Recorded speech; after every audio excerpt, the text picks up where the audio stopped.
And I said celebrating because there are not many instances in the modern world where those who have been refugees have conducted themselves with such dignity and honor, and the hosts, despite challenging economic situation, probably the last 20 years have been the most difficult for the people of Pakistan in terms of our economic situation.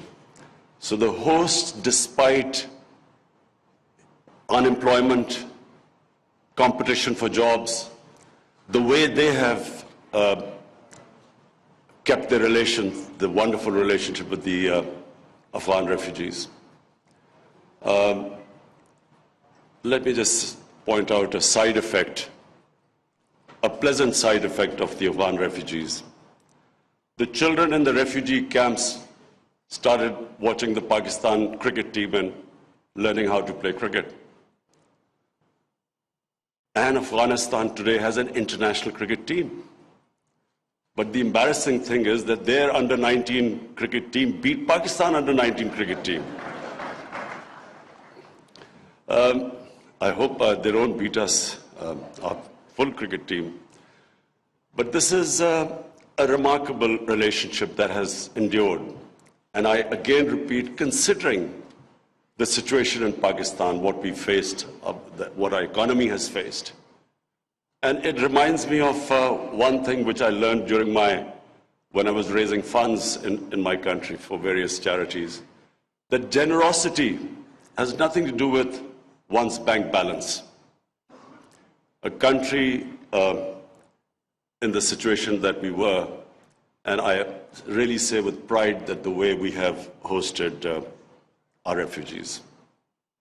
Bear in mind that Pakistan, when it came into being in 1947, had the biggest refugee problem. And my mother's family, of course, also were refugees coming from India in 1947. I want to refer to what the Afghanistan Vice President said when he talked about our Holy Prophet, peace be upon him, and the Muslim migrants to Medina. You see, the reason why I feel that this relationship endured in Pakistan for 40 years was because of our Prophet Muhammad sallallahu alaihi wasallam, who when they migrated from Makkah to Medina, when they faced religious persecution, that relationship between the people, hosts of Medina, and the refugees from Mecca was exemplary. And it has stayed in the Muslim psyche for all these centuries. And the second aspect I want to highlight about the great characteristic about our Prophet Muhammad sallallahu alaihi wasallam was that he was the ultimate leader. He believed in uniting human beings. His title given to him in our book, Holy Quran, was a mercy for mankind, not for Muslims, for mankind. And he showed an example of forgiving all the people who persecuted him and then uniting human beings. And this is the hallmark of a good leader. We love Nelson Mandela because he forgave the people who persecuted him, united human beings, saved South Africa. And unfortunately, when we look at much richer countries, this is not the case. Political leaders use refugee problems for dividing humanity, to get votes. They transfer hatred towards the refugees who already are suffering. Who wants to be a refugee? It is probably the most difficult decision for a human being to leave his home. And so as it is, the refugees are suffering because they are refugees. And on top of it, they face this xenophobia in so many influential, affluent, rich countries. On top of it, we have this new phenomena after 9/11, Islamophobia. Islamophobia compounds the miseries of Muslim refugees. And Islamophobia, we all know, it came after 9/11 because terrorism and Islam were equated, Islamic terrorism. People could not tell the difference. The extremes in a human society, all human societies have moderates, liberals, and extremists. And if you concentrate on the extremes of a human society, you can demonize any human society. When as a teenager, when I went to England for the first time, there were these people called the skinheads. They would go around beating people because of the color of their skin. Imagine if I had defined the British society by what I saw of the skinheads.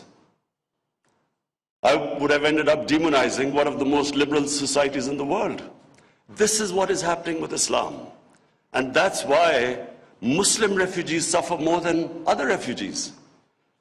Mr. Secretary General, I'm especially worried about what is happening across the border in India. An extremist ideology has taken over a country of over 1 billion people with nuclear arms. The ideology which talks about racial superiority and then shifts the blame for why this race hasn't attained its so-called great potential, they shift it towards another minority and spread hate against it. This is the easiest way of getting votes. Nationalist parties all over the world now are gaining by actually blaming another human community for all their problems. And in India, with two legislation, the Registration Act and the Citizen Act, two legislation which are actually targeting 200 million people in India, Muslims in India. This, in future, if it's not checked, if the world community doesn't raise its voice against it, this injustice, this will have future problems for our country because it could have a huge refugee problem. The BJP leaders, we watch them on television. When the people protest against this unfair legislation, Muslims protest, they tell them to go to Pakistan. And secondly, what is happening in Kashmir? 8 million people are still in an open prison for over 6 months. It's because of this ideology. And this again has severe implications in the future if the world community doesn't raise its voice against it. And finally, about Afghanistan, the Afghan Vice President, thank you for saying complimentary things about me, but let me just clear first of all.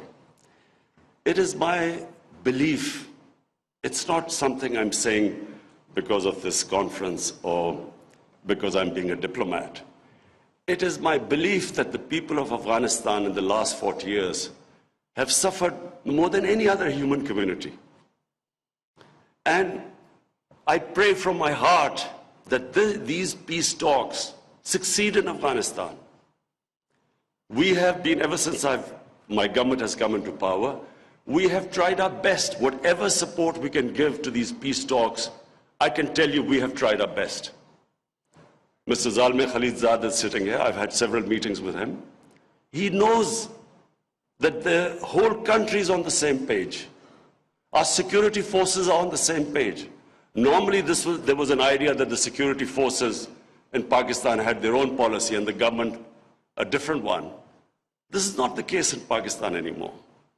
Whatever the situation might have been in the past, right now I can tell you, all of us, there's one thing we want is peace in Afghanistan. It's not just because we have 1.4 million registered refugees. We are the second country in the world with the second biggest refugee population, and for 22 years we were the #1 country with the biggest refugee population. It's not because of that, because the people of Afghanistan deserve peace. That's the most important thing. Just on a as a human being, we should all hope that the long-suffering Afghan people finally have peace. And we will be doing everything. We are doing everything to facilitate this process. And not only doing everything, we are praying that this peace process now moves forward in the right direction. Mr. Vice President, you mentioned about safe havens in Pakistan. I can tell you that there are no safe havens here. After 9/11, it is possible that there were places where the militants who were fighting in Afghanistan, it's possible they stayed. But then we have refugee camps for over 500,000 people, over 100,000 people. How is any government supposed to check a few thousand militants if they operate from within them? So in a way, it is important for peace so that the refugees, the conditions in Afghanistan are such that the refugees can go back. So then we can take responsibility if someone operates from this side.